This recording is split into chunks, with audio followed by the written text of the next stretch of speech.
I'm ready now to pull the walls up. I'm going to use the method where I'm squeezing, which I've kind of named the crab claw or the lobster claw, making sure that's wet enough. And I'm pushing with my thumb and my forefingers. And as I do this, I'm leaning inward towards the center because the very top of my teapot is kind of narrow, so I want to start it off pretty narrow. So that's the first pull. I go down to the bottom, put my fingers flat, bring them over, and make an indent on the bottom, creating a lump of clay that I'm now going to carry through to the rest of the pot.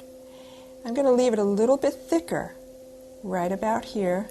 I'm starting to give it its shape that it needs, but I'm leaving it thicker because that's the area that I'm going to balloon it out.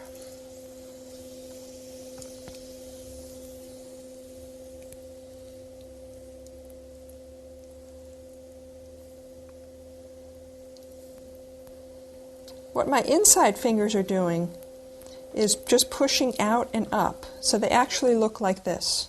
They're coming up like that. They're curling. When I get to this point, it just curls up.